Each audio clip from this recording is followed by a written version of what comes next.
Señorías, resulta penoso tener que reiterar año tras año los mismos argumentos en relación con las medidas que el Partido Popular aplica y expone e introduce en cualquier normativa, y la ley de acompañamiento no es ajena a esa situación.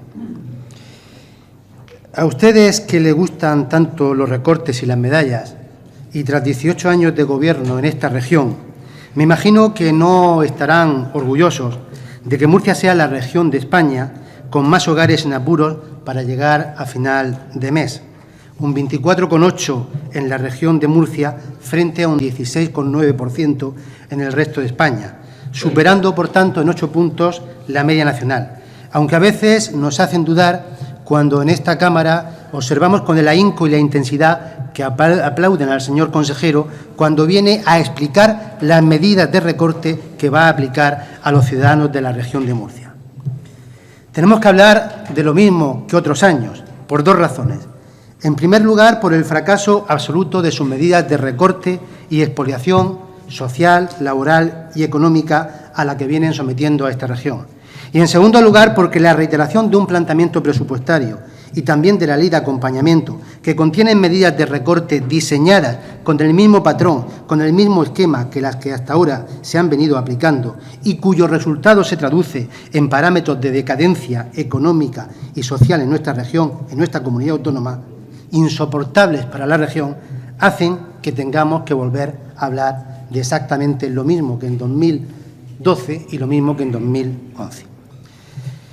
Me imagino que ustedes seguirán argumentando lo mismo y lo harán con todo el disimulo de que son capaces tras 18 años de gobierno absoluto en la comunidad autónoma.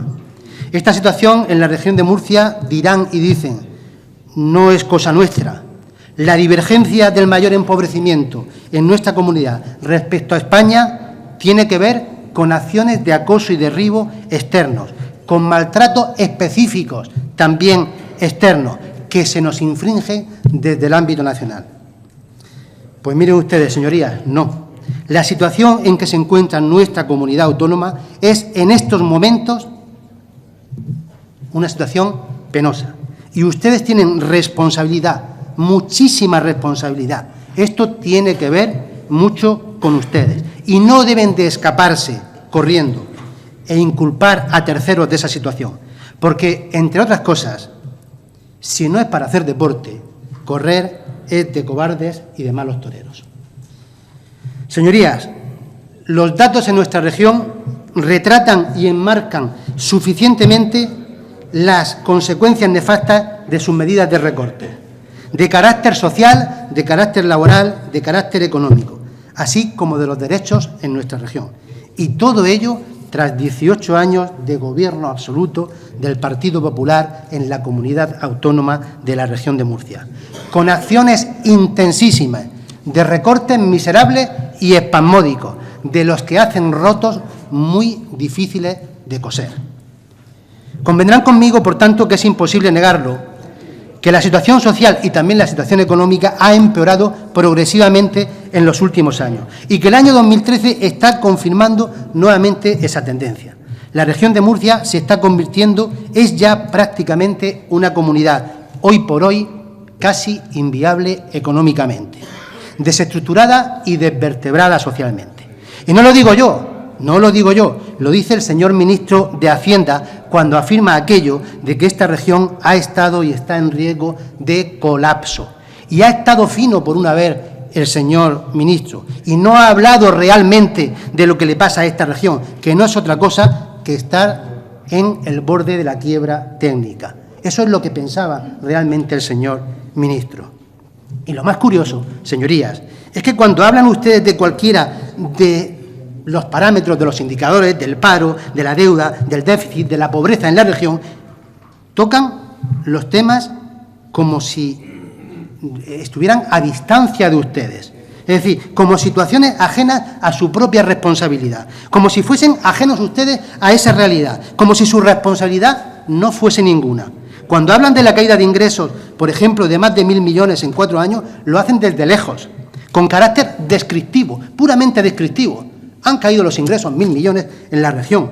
aludiendo al hecho como si nada tuviera que ver con ustedes, al estilo de Gila. Alguien está matando a alguien. Están cayendo los ingresos. El déficit ha subido. No se consigue el objetivo de estabilidad. Pero bueno, ¿quiénes son los gestores de esa situación? Sino ustedes, de forma ininterrumpida durante 18 años. ¿Quién ha heredado a quién en esta región en los últimos 18 años, señorías? Para que hablen con tanto distanciamiento brechtiano de esa circunstancia como si fuera ajena y distante a ustedes. Es absolutamente inconcebible, absolutamente intelectualmente insoportable, señorías. Señorías, ¿quién ha diseñado la política económica de esta región en los últimos 18 años sino ustedes? ¿Quién ha definido el sistema de fiscalidad regional en esta comunidad autónoma en los últimos 18 años sin ustedes? ¿Quién ha renunciado a la aplicación de determinados tributos que otras comunidades autónomas sí vienen cobrando y que podrían procurar mayores ingresos sin ustedes? ¿Quién puso todos los huevos en la misma cesta a la hora de apostar por un modelo económico en esta región sin ustedes? ¿Quién se ha negado sistemáticamente a aplicar un sistema tributario progresivo y evitando la aportación de los que más pueden y los que más tienen, sino ustedes, señorías? ¿Quiénes han sido sin ustedes en los últimos 18 años? ¿A quién han heredado ustedes en los últimos 18 años en esta región para llegar a la situación a la que nos encontramos en este momento? Este es el legado económico, social y laboral que nos deja el señor Valcárcel. Esta es la imagen real de nuestra región al día de la fecha y todo ello fundamentado, insisto, en 18 años ininterrumpidos del Gobierno del Partido Popular en la región de Murcia. Años culminados con medidas de recorte y ajuste. Años culminados de manera inmisericordia aplicando a los ciudadanos unas recetas que no dan resultado. Señorías, ustedes nos prometen mucho dolor para llegar al paraíso, pero para llegar al paraíso primero antes hay que morirse. Y como dicen en mi pueblo, para tener que resucitar, más vale no morirse. ¿Qué es lo que nosotros pretendemos? No tener que llegar a morir esta región para poder resucitar económicamente. Lo contrario de lo que ustedes pretenden. Ningún problema en el año 2012 se ha solventado en el año 2013. Ningún indicador en el año 2012 negativo ha pasado a ser mejor en el año 2013, sobre todo aquellos que afectan directamente, de manera microeconómica, a los ciudadanos de esta región.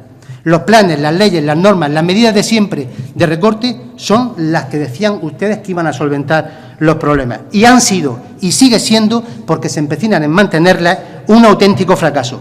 Las medidas que ustedes han venido recetando van a acabar con el enfermo. Y quizá esa sea la forma que ustedes tienen de acabar con el problema. Acabar con quien padece el problema y así el problema queda solventado. Señorías, ustedes han entendido y han tomado esta crisis como una gran coartada, como una gran oportunidad no solo para recortar salarios y retribuciones y empleo, sino también para recortar derechos fundamentales en el ámbito social y en el ámbito laboral, arraigados y conquistados, y miren ustedes lo que voy a decir, por todos en los últimos 30 años. Años de esfuerzo de todos que se van al garete con las actitudes y con las medidas que ustedes toman. Incluso en las leyes de acompañamiento. Esta ley de acompañamiento, señorías, es un cajón desastre. Y no es una frase hecha, es un cajón desastre, porque introduce medidas de juego sobre puertos, sobre pesca, sobre agricultura, sobre función pública, sobre organización administrativa, sobre calidad de servicios, sobre servicios informáticos, sobre medidas tributarias y sobre función pública. Eso es un cajón desastre, es decir, materias diversas tratadas en un mismo cuerpo legislativo que dice el Tribunal Constitucional que no se debe de hacer. ¿Por qué no se debe de hacer? Simplemente porque detrae o minora la participación, la comprensión de los contenidos, porque se debieran incluir literalmente en leyes específicas que traten eso, cada uno en la suya, y porque de alguna forma lo que hace es ese planteamiento vetar la participación social y la comprensión social o el conocimiento social, sobre todo cuando se hacen con la rapidez y con la ocultación en cuanto a la participación con la que viene este proyecto de ley. Y una medida que debiera ser de carácter tributario, lo que no tiene precisamente son medidas de carácter tributario. Es decir, una ley de acompañamiento de los presupuestos generales de la comunidad autónoma que debiera de contener básicamente o específicamente medidas de carácter tributario, aparte de la ordenación de algunas tasas y la subida, eso sí, del canon de saneamiento, no tiene o no comporta medidas de carácter tributario que, si se incluyeran, podrían ayudar por otro camino, el camino de los ingresos, a producir una mejoría en relación con la consecución del objetivo de estabilidad. Y vuelven otra vez a no incluirlas, y no las incluyen en esta ley que reduce el interés social, que deja el debate político y social a un lado y que reduce la participación social. Además, no incluye medidas de carácter tributario. Eso es lo que le pasa. ¿Por qué? Porque no introduce, por ejemplo, ninguna modificación en relación con el IRPF para las rentas más altas, ninguna medida en relación con los grandes centros comerciales, que a ustedes no les gusta y no la van a aplicar, por eso no la meten, y ninguna medida en relación con las entidades de crédito, que ustedes no la quisieron aplicar en su momento y que ahora el Gobierno de España parece que está pensando aplicarla, pero 2 años después o 3 años después de poderla haberla aplicado nosotros y haber producido pingües beneficios para esta comunidad autónoma. Eso es lo que no hace esta. Sin embargo, hay otra cosa que tampoco hace esta ley, y es cargarse las tasas injustas que ustedes pusieron en relación. Tasas injustas e incluso, en algún caso, hasta inmoral, me atrevería a calificar. Las tasas, las tasas. Me estoy refiriendo a las tasas sobre discapacidad, sobre familias numerosas y sobre dependientes, que se mantienen en la ley. Por supuesto, nosotros vamos a enmendarlas para suprimirlas, que se mantienen porque la ley, aprovechando esta ley, ustedes no las modifican, las siguen manteniendo en la propia ley. El Tribunal Constitucional dice, y el CES también lo confirma, que las denominadas leyes de acompañamiento han de limitar su alcance a los aspectos exclusivamente tributarios. Esta ni a los tributarios ni a los no tributarios. Hace una reforma parcial de la función pública, eso sí. Intenta desarrollar el desempeño de la función pública, la valoración del desempeño. Pero es que lo único que hace es transcribir, y no literalmente, lo que la normativa básica plantea, el Estatuto Básico del Empleado Público. Y dice la ley también que no es necesario transcribir una normativa básica, si lo que no hay que hacer es cumplirla. Es que el Estatuto Básico del Empleado Público en esta región no se ha aplicado. Si se hubiera aplicado no sería necesario meter ahora esto. Y metemos una transcripción o una transposición del Estatuto Básico del Empleado Público sin cumplir el Estatuto Básico del Empleado Público. Y hacemos una modificación parcial de la Administración Pública Regional cuando lo que se está demandando y ofreciendo desde hace no sé cuántos años, señor consejero, si llevamos en esto desde que usted entró aquí, yo también, con la reforma de la Administración Pública. Una reforma parcial, si lo que hace falta es una reforma global, integral de la Administración Pública Regional. No ir con parchecitos ahora aquí, ahora allí, que generan una inseguridad jurídica y que la participación en esos procesos está limitada por la parcialidad del planteamiento, precisamente. Eso es lo que hacen en esta ley con ese planteamiento de reforma parcial de la Administración Pública. El CES dice muchas más cosas, señorías. El Consejo Económico y Social de la región de Murcia dice que sería conveniente que se abordase de forma completa y sistemática el desarrollo para el ámbito de la Administración regional del Estatuto Básico del Empleado Público. Normativa básica, como ustedes saben. Eso también lo dice el CES y lo trae a colación de forma muy sustentada.